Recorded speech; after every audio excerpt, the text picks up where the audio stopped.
Promag 300 Transdermal Therapy. Ito po ay isang mineral na magnesium.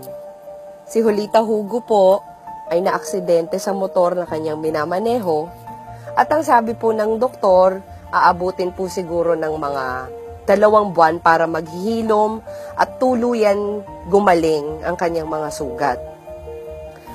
Ang nakakatuwa po dito, ginamit niya ang Promag 300, ipinahid niya po direkta sa kanyang mga sugat at bugbog sa katawan.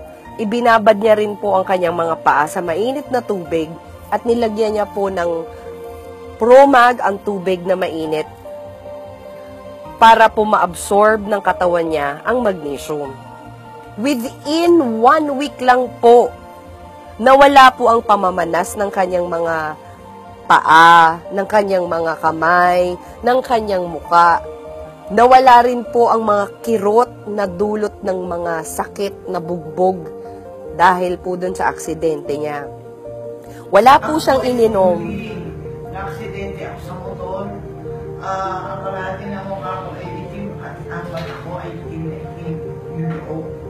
Ngayon, dinala ako sa emergency. Nasa itong kamay nito balik. Halos balinin ko na nag-alala. Nagpunta ako ng emergency. Sabi sa akin ng doktor, bumalik ako pagkatapos noon. Sabi ng doktor sa akin, babalik ako kinabukasan. So bumalik ako, sabi niya, chinek up niya ako dito sa mata ko, nag-worry siya dahil sobrang itim. Hindi mo na makita yung puti, itim hanggang dito, kalahati.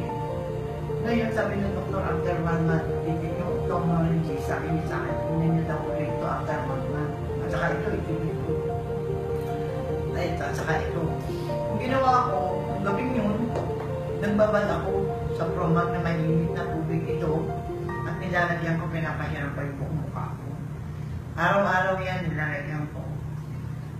Nakalipas ang isang linggo, pumunta ako sa pumunta yung nakita ko, 2 days pa lang, wala na yung halos nawawala na yung itim, yung dugo na namuundong sa mata ko, eh, nawawala na.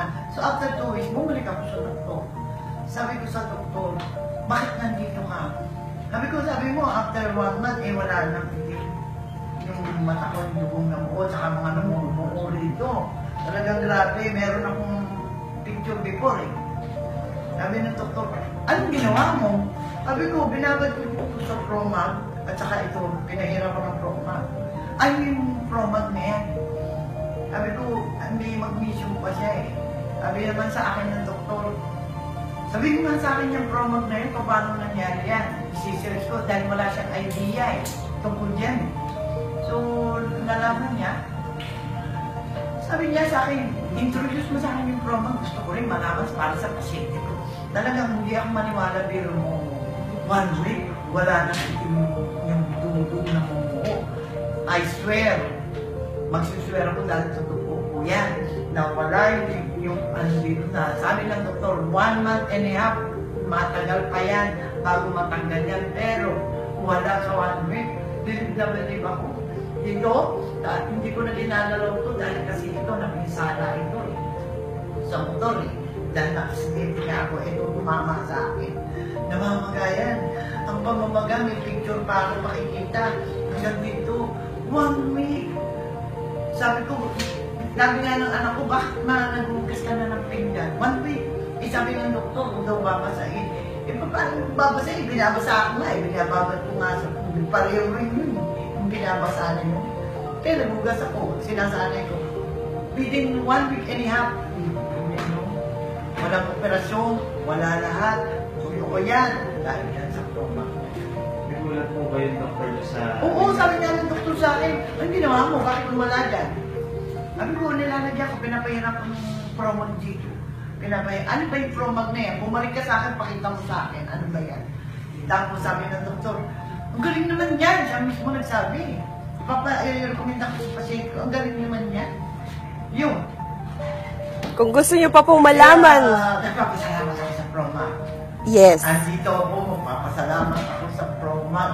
Dahil kasi, alam mo ba, wala na pala akong, sabi ng doktor, mag-inom ako, injection na ako ng yung anti-tetanus. Tapos sabi ng doktor, mag-maintain muna ako hanggang maano dahil delikado daw yung Pero wala na akong iniinom, oh. Oh, wala na. Sa loob ng 1 week, wala na, oh. Oh. Kaya nga, bilib ako sa Promag. Kahit yung kapatid ko, bilib din sa Promag. Dahil Mas hindi believe kami sa Promag. sila- Salamat sa Promag. Okay. You're welcome.